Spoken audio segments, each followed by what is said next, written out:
Hello lovely people of YouTube land, it's Graham aka VSG Graham.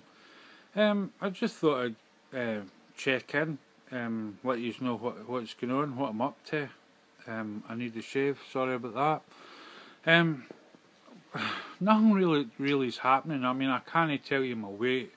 I don't weigh myself at home, I only wait until I go up to the hospital, and then I'll be able to tell my weight.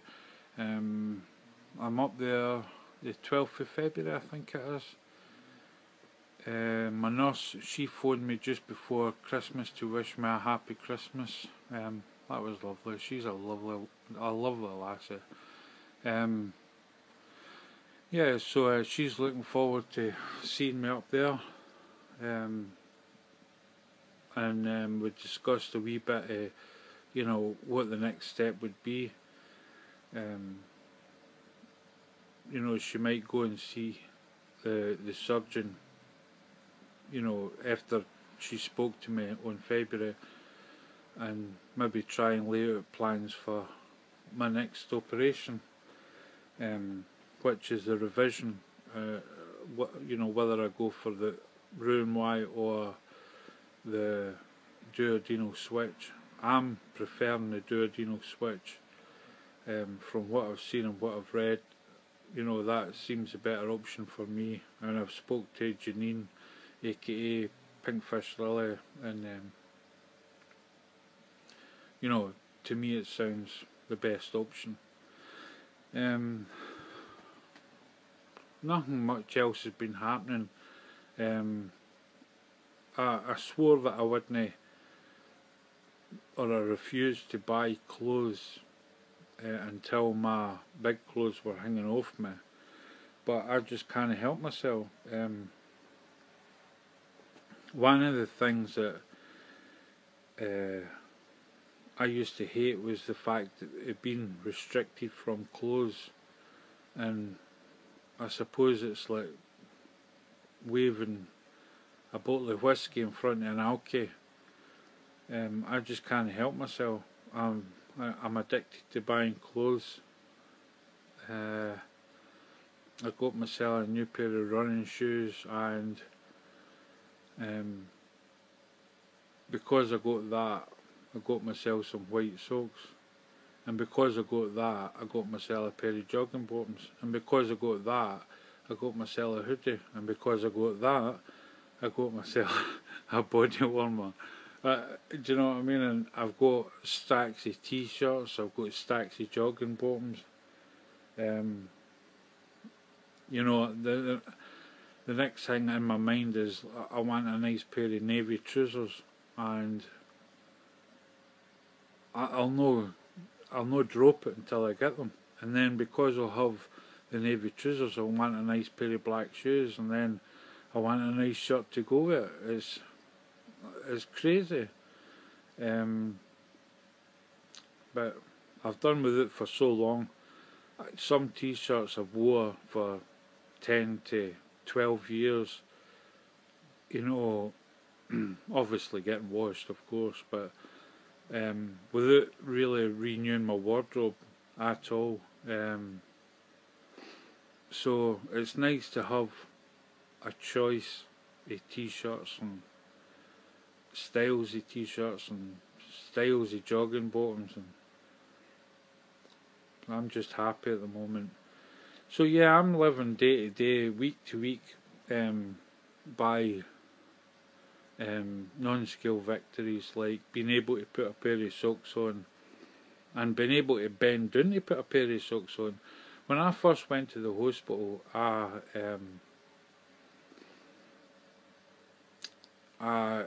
couldn't wear socks or shoes or trainers.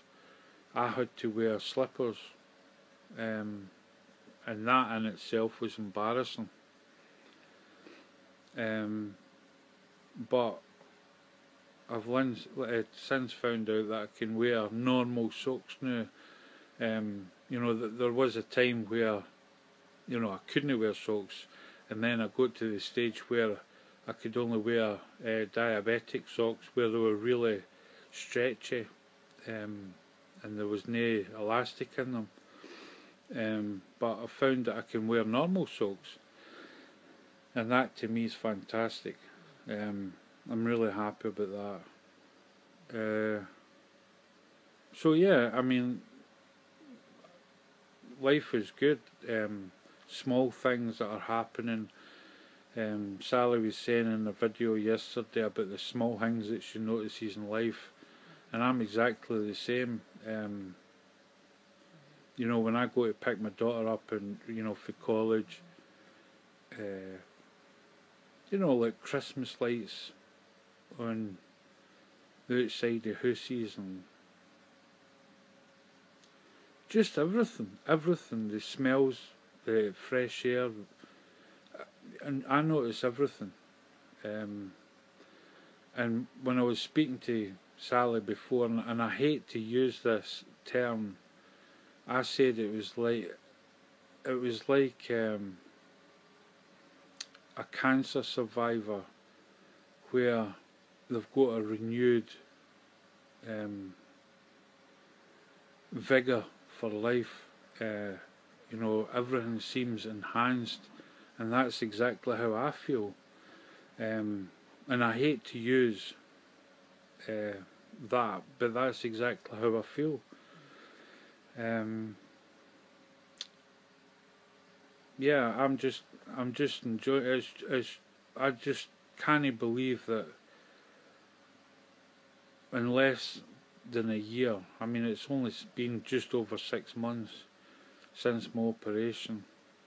I just can't believe the difference. How much fitter I am. Just how much my life has changed. I can't explain. Somebody who was my size, who couldn't move about. I was sitting thinking this morning that when I used to go to bed, I used to lay down and I used to have to throw my belly to the side of me. My wife had to sleep in another bedroom, and I used to sleep next to my belly, and I don't know how I coped. You know, when you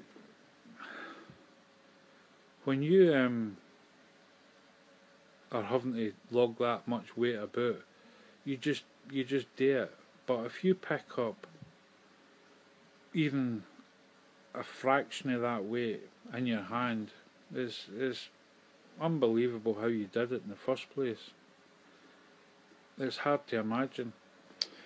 So yeah, nothing else has been happening. I've taken some time off for Christmas. I'm not going to.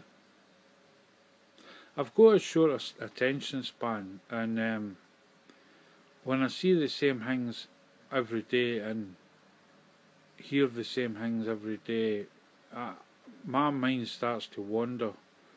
And it's my fault, nobody else's. I think that's why I wanted to start that forum, just to bring in something new, a place for, you know, people to have fun, etc. Just to keep my mind occupied and have a place for, you know, people to hang out. That didn't work out, so let's move on and onwards and upwards, as they say. The other thing is I noticed a post on Facebook. I'm not going to mention names, and I've since deleted the person from Facebook and YouTube. Somebody who I used to really look up to. It was one of the first people that I had seen and followed their journey a few years ago. I think when you get to a certain stage on YouTube and you've got a lot of subscribers, whether you like it or not, I think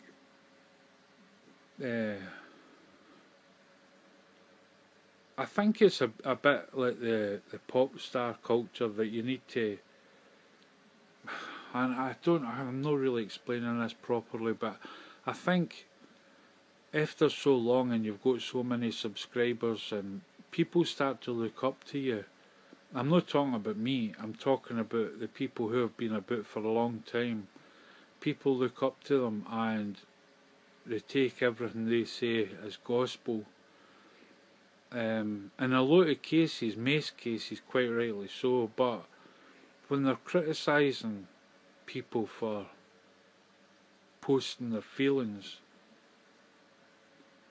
on Facebook, that really winds me up. You know, a lot of people, they've not got outlets, and talking on Facebook, whether it be something positive or something negative in their lives, they really need to vent, and to bring them down, or not to bring them down, but to criticise them for posting that, I think's wrong. And it just tugged on my heartstrings a bit, and that was another reason that I stepped back a bit. I just think you have to be more understanding, you know, of people's feelings. And you know, I know sometimes people post a load of shite on Facebook, and some people are attention seekers or whatever. I don't know. I mean, like, I just think that you have to sympathise with a lot of people sometimes, and let them vent, whether you like it or not. I mean, like, you just switch off if you don't like it. And another thing is, like, you know, there was a mistake that was said yesterday, but when people say that they're going to start deleting folk off their Facebook, I don't understand why they need to tell folk. Why not just do it?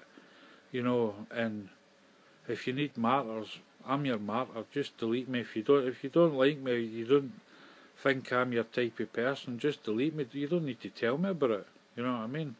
I'll know soon enough. Alright, that's my wee moan over. So yeah, I'm trying to stay positive. I know it doesn't sound like it, but yeah, I'm staying positive. I just get pissed off with, you know, people's lack of humility sometimes, you know. I don't know. I've not got nothing else to tell you. Oh, I bought Lucille's book, Cookie Loo. I can't remember. I think, but I think it's Cookie. Yeah, it's just Cookie Loo. I don't think there's any numbers. I bought her book anyway. But because I'm a slow reader, I'm not very, like I said before, I'm not an educated person. I'm not a very good reader. But I just found it exciting when Lucille, when you've done some readings of your book on your channel, I just love the sound of it. If I win the lottery, I'm going to hire you to read me bedtime stories every night. Yeah, so I'm looking forward to reading it, but you know, I'm very slow at reading, so my wife's hijacked it before me, because she likes the sound of it. We've got a fascination for Italian Americans, and I think it stems from, like, you know, watching certain movies, but I don't want to stereotype all Italian Americans, because there's, you know, we're big fans of all different types of Italian Americans, like the Cake Boss, and you know, we like watching anything to do with Italian food and things like that. So yeah, she hijacked the book, and she's got to read it before me, because she's a fast reader, and I'm the dodo of the family. So, yeah. Well, I've got nothing else to say. If you want to ask me a question, there's a thing. If you ever want to ask me a question, maybe I'll do a question thing. That's what we'll do. Because I've not got much to say, I've nothing. If you want to ask me anything at all, just ask me and I'll answer it. If you want to just write a question down below, I'll answer it for you. Anything at all. So, right, I've been blabbering on long enough, and I'll let you go. So, just thought I'd pop in and see you. Alright, I'll speak to you soon. Take care, guys. See you later. Bye bye.